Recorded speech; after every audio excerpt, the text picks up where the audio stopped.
fact of the matter is that even a calf that was just born this morning will run out and go seek a hiding spot, because we've already freaked out over the last 10 years. I can't tell you how many times. So, I mean, I'm not panicking by any means. This calf was born this morning. Born this morning. They already can outrun me, probably. And a lot of times, see, the mother isn't squalling for it, so she knows where it's at, which is why I'm not panicking. But I know the storm seems to be coming this way. I'd like to have the calf in the bodega before the storm.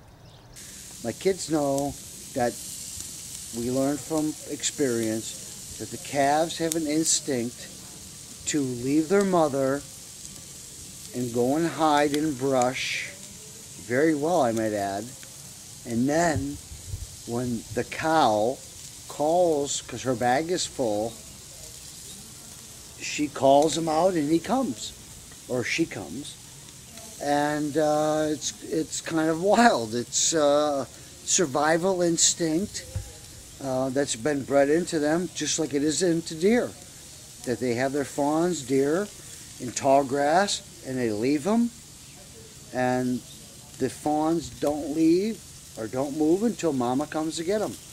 And when mama calls in the cow world, that's when the calf comes. So when I picked up the calf earlier today, you saw how concerned she was. She came running over. She wanted to know what was going on, and she's not being bothered at all. So if she's not worried, I'm not going to worry. If I get up tomorrow mañana and there's no calf, well, if I don't see buzzard circling, I'll be looking for it.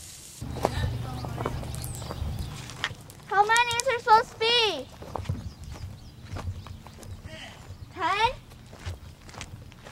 It's a fine line in the farm world between life and death. And that is one thing that we have learned, that, I mean, we've seen a lot of death.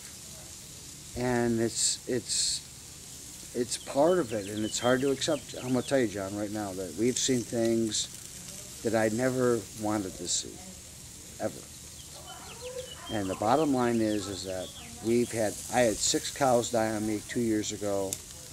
I spent a month and a half in the barn over there. I did everything, bolus bags, everything to save them. And I was 0 for 6. And it's hard, man. It's hard because I identify with my animals. I go out there.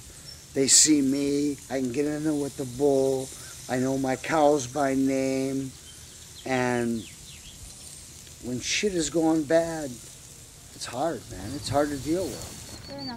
What are you doing? I'm trying to, I have to count them, so make sure that they're all here. How many are supposed to be here? 10. How many are here? No, but there's another one. Was it just one today? Okay.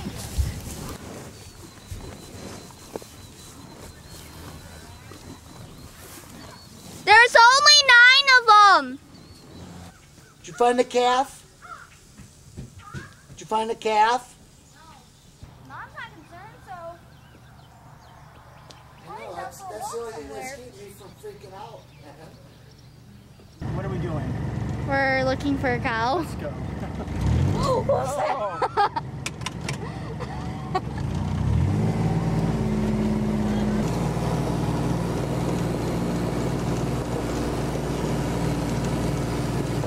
How long has the cow been lost? I don't know, because I wasn't here at school, so I was at school, so I don't know. How did that one get out?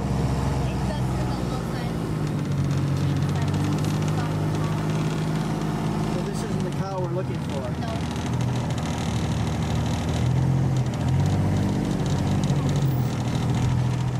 What are you doing? So it's 9 o'clock, Is it really? and we're looking for a calf. Yeah, she's calling for it. It's her baby, just born today. And I'm wondering, they like to look for places like this. And it was 9 o'clock. What time? It's 9 o'clock tonight, and what time was it born? Well, I noticed it at about 5 o'clock this morning when I was coming back from working my So that tractor. was when it was born. I jumped over there and make sure she was getting a colostrum and she was nursing and everything was fine. But now it's 12, 13, 14, 15 hours later. She's over there calling for it and she's looking over in this direction. How big is the calf? It's tiny. Oh, it's tiny? It's tiny. It's just born. But they're very mobile. They're not like human babies. I mean, they're up and they're moving around and they like to go into places that they can hide. And now she's calling them. I mean, it's funny. Their mother can bawl for a couple hours and then all of a sudden they'll say, well, I'm ready. I'm thirsty now. And they'll come out. But I am curious as to where this calf went, but I really don't know where to look. I mean, it's so small. This is a big place. And it's a very big place. Now, I would say it's probably within 50 yards of the cow. She's looking over this way, tells me that this thing is over here somewhere, laying down, sacked out. And I know from experience not to worry about it. I see her right here. I see her right here, John. She's right here. She's right here, John.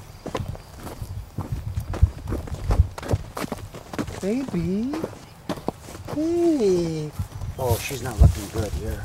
This is not good. This is not good. Lutz!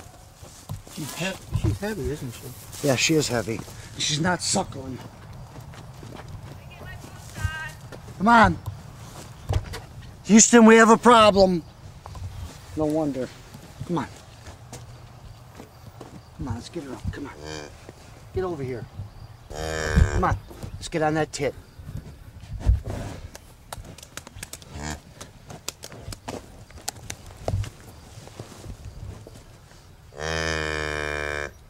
Come on, baby.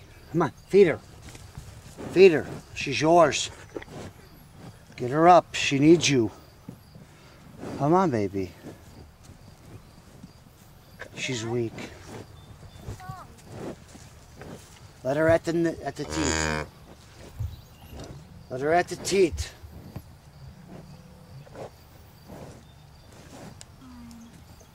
This is life and death. This right is the here, drama, John. eh? Yeah. Yep. See now, Mama's bags are full. She's trying to get her to come around and nurse. Okay, it takes guidance by the cow to direct her to the teeth, and she's very weak. So she's been out there and she was sweaty. I mean, I'm covered with her. What's happening, Michelle? Well, the little calf, I mean, you could just kind of tell today. But first of all, it was laying in the sunshine, and the mother was over there, and I could tell how full her bag was, and you could almost tell that the calf had not nursed off of her. And then all of a sudden the calf was not around for a few hours. We couldn't find it. Now we found the calf and putting it back. If we could just get the baby to get, oh, wonderful.